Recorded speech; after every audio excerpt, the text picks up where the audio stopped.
तो नमस्कार, इस समय हम मौजूद है ठीक उसी जगह पर जहाँ पर जो पंच कल्याण जो गज रथ यात्रा हो रही है, तो उसी समय हम मौजूद है। और यहाँ पर जो जैन समाज से है, तो यहाँ के जो प्रमुख जी हैं, हम उनसे थोड़े टाइम में चर्चा करेंगे। कहाँ है विजय भाई? आप ही लोग हो? आइए आइए। तो भैया से थोड़ी चर्चा। सबसे पहले आप हमारे दर्शकों का अपना नाम बताएं। प्रदीप कुमार जैन। अच्छा, आप ये बताइए जैन साहब की जैसे जो आप यहाँ पर जो गजरथ यात्रा चल रही, कब से जो चल रही है? ये 22 तारीख से थी। 22 तारीख को गर्भ कल्याणक था, उसका पूर्वार्ध था। 23 को उसका उत्तरार्ध था। आज 24 तारीख को जन्म कल्याणक है। ऐसे ही 27 तारीख को हमारी फेरी यात्रा होगी और ये पंच कल्याणक जो गजत महोत्सव है इसका समापन होगा।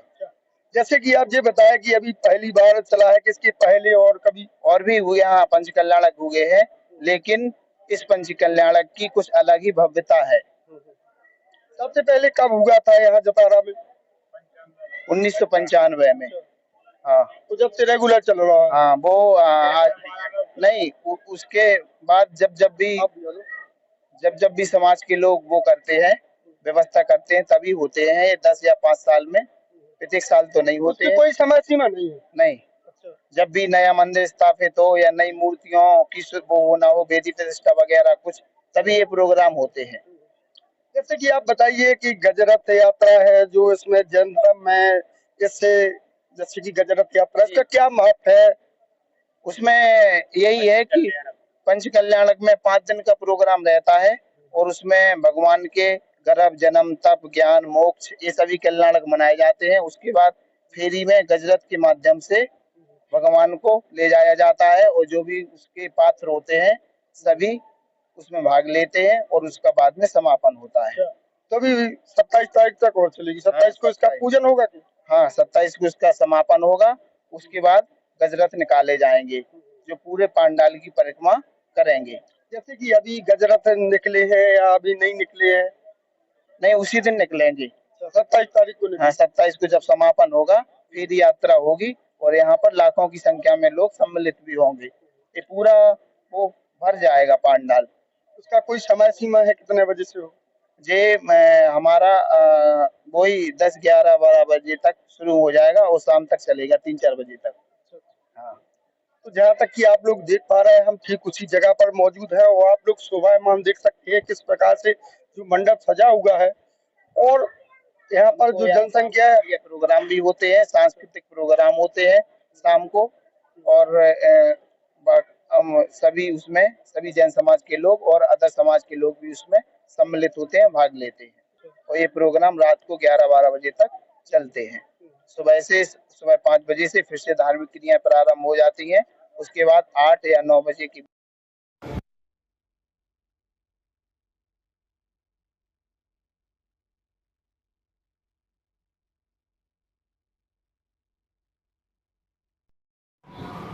तो आप लोगों का जैन समाज से सबसे पहले गुरु जी है, उनसे जरूर मिलवाइए। गुरु जी, सबसे पहले आप हमारे दर्शन का अपना नाम बताएं।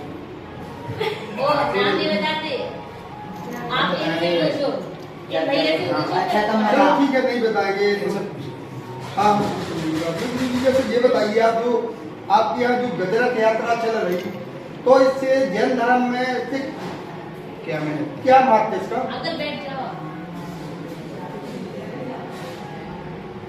जैन धर्म में जो पंच कल्याणक बताए हैं, तो पंच कल्याणक का महत्व ये होता है कि इंसान से भगवान बनने की प्रक्रिया। जब कोई जीव संसार को छोड़ दे और मोक्ष को प्राप्त करता है, तो मोक्ष में जाने के बाद वह जीव फिर दोबारा इस संसार में वापस नहीं आता। जो तीर्थंकर होते हैं वो तीर्थंकर के 5 कल्याणक बनाए जाते हैं। पहला कल्याणक होता है गर्भ कल्याणक। जब जैसे ही तीर्थंकर बालक माँ के गर्भ में आता है तो उसके 6 महीने पहले से सौदरमिंद्र की आज्ञा से कुबेर उस नगरी में, उस माता पिता के आंगन में 14 करोड़ रत्नों की वर्षा प्रतिदिन करता है। ऐसी वह वर्षा 15 महीने तक करता है। और फिर उसके बाद जब तीर्थंकर बालक का जन्म होता है तो सौदर इंद्र का आसन कंपायमान होता है। वह अपनी अवधि ज्ञान से लगाता है कि क्या हुआ, मेरा आसन क्यों कांप रहा है। तब उसे अपने अवधि ज्ञान से ये पता लगता है कि अच्छा, अयोध्या नगरी में तीर्थंकर बालक का जन्म हो गया।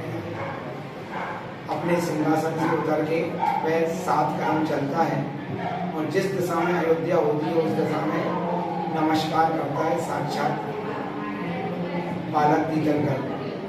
फिर अपने सभी स्वर्गों 16 स्वर्गों में ये आदेश पारित करता है कि सभी इंद्रों को बालक तीर्थंकर के जन्म कल्याणक बनाने के लिए चलना है और वहाँ से वह आकर के अयोध्या नगरी में महाराज ने नाभि राय और मरतुबी के आंगन में आता है और वहाँ फिर बालक तीर्थंकर को अपने पास बुलाने के लिए जैसे ही वो गर्भगृह के पास जाता है प्रसूति गृह में, तो वहाँ जो देवियाँ रहती हैं, अष्ट देवियाँ, वो उन्हें रोक देती हैं क्योंकि प्रसूति गृह में जैनों का प्रवेश निश्चित होता है। सची उसकी जो पत्नी होती है उसको सची बोला जाता है। सची जाती है माता को माया के नाम में सुनाकर और तीर्थंकर बालक को वहाँ से ले आती है। फिर वह तीर्थंकर बालक को ऐरावत आदि पर बिठा के ले जाता है और पांडु सदा पर जाकर के तीर्थंकर बालक का जन्म अभिषेक करता है। 1008 कलशों से तत्काल के जन्मे हुए बालक का वह अभिषेक करता है। उस कलश का जो मुख होता है वो 1 योजन का होता है। 1 योजन यानी 12 कोस, इतना बड़ा कलश। उस कलश से तीर्थंकर बालक के तत्काल के जन्मे हुए बालक का 1 से नहीं 1008 कलशों से उनका अभिषेक करता है। आज आपके यहाँ जन्म निकला था वो जन्म कल्याणक का जन्म था। फिर कल उन भगवान को बैराग हो जाएगा और बैराग फिर मुनि दीक्षा धारण करेंगे। मुनि दीक्षा के बाद तपस्या करेंगी। तपस्या करने के बाद 6 महीने का उपवास लेकर के वो मुनि बनते हैं। मुनि बनने के बाद फिर 6 महीने बाद वो आहार हो जाएंगे। तो कल नहीं परसों यानी 26 तारीख को भगवान ऋषभ देव का आहार होगा। उसमें वो मात्र इक्षु रस लेते हैं। उसके बाद फिर केवल ज्ञान होगा और केवल ज्ञान के बाद वह फिर हमेशा हमेशा के लिए इस संसार को छोड़ के अपनी अष्टम अवस्था जो यानी सिद्ध सलाह है वहाँ जाकर के हमेशा हमेशा के लिए विराजमान हो जाते हैं। पंच कल्याण का यही महत्व जैन समाज में है। तो हमेशा हमेशा के लिए वैराग रूप धारण कर लेते हैं। हाँ, हमेशा के लिए वैराग। जैसे कि वैराग रूप धारण किया है तो इसके जैसे मुख्य बिंदु भी होंगे, खान पीन का ध्यान और तमाम चीजें। जो दिगंबर दीक्षा लेता है, जो दिगंबर मुनि होता है, उसे अपने हाथों से केशवंश करना पड़ता है। वो कैंची से अपने बाल नहीं कटवा सकते। दाढ़ी, मूछ और हाथ, सिर के हर 2 महीने में, 3 महीने में अथवा 4 महीने में, 4 महीने में कंपलसरी है। अगर आप नहीं कर पाए तो, नहीं तो 2 महीने और 3 महीने में केशवंश आने वाली है। और ये भेष एक बार धारण किया जाता है, बार बार नहीं। एक बार जिसने धारण कर लिया फिर दोबारा से इसको छोड़ नहीं सकते। अगर हम भी जैसे कि अगर ऐसा होगा किसी ने छोड़ा तो क्या होगा? अब वो उसकी फिर समाज में कोई इज्जत नहीं है। हाँ, समाज उसको फिर एक्सेप्ट नहीं कर पाता क्योंकि हम एक बहुत ऊंचाई पर पहुंच जाए और फिर नीचे आकर के दोबारा गिर जाए तो ये अच्छा नहीं माना जाता। और जब भी कोई जीव मोक्ष जाएगा, इस संसार को छोड़ेगा तो वो दिगंबर अवस्था से ही छोड़ता है। बिना दिगंबर अवस्था के मोक्ष नहीं होता। और ये जरूरी नहीं है कि प्रत्येक दिगंबर को मोक्ष हो, मगर जब भी मोक्ष होगा तो दिगंबर अवस्था से होगा। जैसे कि इसमें खान पीन का क्या रूप देखा है? खान पीन के बारे में ये है कि 24 घंटे में एक बार श्रावक के घर पर जाके आहार करना है और वो भी थाली में नहीं, अपने ही कर पात्र में। हाँ, अपने ही कर पात्र में खड़े होकर के आहार करना है। अगर उसमें एक छोटा सा पाल का टुकड़ा दिया जाएगा तो तत्काल वहीं बिजली को छोड़ दिया जाएगा। उसके बाद फिर 24 घंटे बाद ही दोबारा दूसरे दिन उसी समय पानी, उसी समय भोजन, बीच में कुछ भी नहीं चलता। पानी भी नहीं पीते? पानी भी बस इसी कर पात्र से, अंजलि से ही जो पानी पिया तो पिया, बाकी इसके बाद कुछ भी नहीं। और क्या क्या मास्क हैं इसके? भैया आप 2 मिनट की गई। आप ज़्यादा नहीं, 2 मिनट का दिया था आपसे, हाँ, 5 अब मिनट वाला ही वीडियो बनाना। ये हो गया तो यही नियम है। इसके अलावा तख्त पे सोना, रजाई, बिस्तर, इन सब चीज़ों का उपयोग नहीं। पंखा, कूलर, टीवी, इनका भी कोई उपयोग नहीं।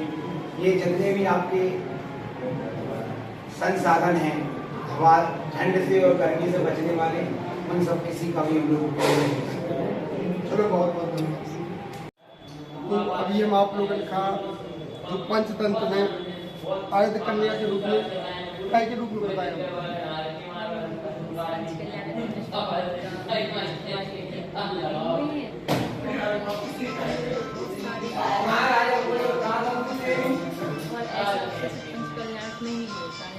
आप ये बताइए कि जैसे आप कल्याण में जो अष्टकुमारी के रूप में जो निभा रही हैं, आपको रोल मिला है, कैसा आपको लग रहा है?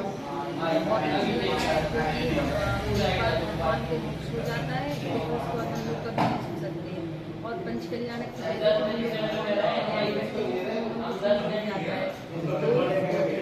फिर इसके बाद हम लोगों को भगवान को बैराग हो जाता है। इसके बाद ये मिलता है, हम लोगों को ऐसा लगता है कि भगवान आज छू लिया आपको, अब हम लोग को कब मिलेंगे आप। जैसे इसके क्या नियम हैं, जैसे खाने क्या और रूपरेखाएं हैं? हाँ, मुझे शुद्ध भोजन करना पड़ता है और छान के पानी जो हम लोगों के नियम रहते हैं, श्रावण के नियम रहते हैं, जैन धर्म में किसी को पालन करना है। चलो बहुत बहुत धन्यवाद। जय। तो हमारे साथ भैया है, सबसे पहले आप अपना नाम बताओ। अच्छा जैन साहब जी बताइए, अभी आपके यहाँ जो पंच कल्याण गजरथ यात्रा जो चल रही है, तो आपको कैसा लग रहा है इससे? भाई साहब इसकी तुलना नहीं कर सकते, इतना अच्छा लग रहा है कि आप इतना एक बार अवश्य देखें इस प्रोग्राम को। बहुत अच्छी तरीके से पंच कल्याण अभी कितने दिन चलेगा?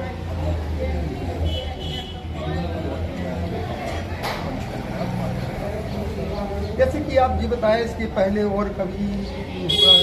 पहले इसी जगह में 2000 पहली बार नहीं, इधर तो 3-4 बार हो चुकी है पंच कल्याण। ये भाई साहब इस पंच कल्याण की वजह से मंदिर की प्रता बहुत अधिक है और बस्ती में मंदिर है, पारसनाथ भगवान के नाम से मंदिर है। वहाँ पे भगवान आदिनाथ भगवान विराजमान है, लेकिनाथ भगवान एक बार अवश्य आकर यहाँ पर दर्शन करें। जैसे कि जो पंच कल्याण जो गजरथ यात्रा चल रही, तो इससे अपने जैन धर्म में इससे क्या लाभ है? और जैसे कि हिंदू धर्म में, कई धर्मों में, तो इससे क्या लाभ होता है? इससे ये होता है भगवान बनने की कंडीशन कीर्तन का बालक का जन्म होता है, उसके बाद सब प्रोग्राम सब चलते हैं, मोक्ष होता है। इसके बाद भगवान के श्रीराम के जन्म से लेकर अंत समय तक तो भैया आप लोग जतारा जरूर आइएगा। अभी जो कि 27 तारीख तक, 22 तारीख से 27 तारीख तक जो गजरथ यात्रा है, वो जतारा जो अदालत से ठीक चंद कदमों की दूरी पर। विद्या विहार मंदिर, अच्छा नया मंदिर है विद्या विहार। तो आप लोग जरूर आइए। आप जय हिंद, जय भारत। आगा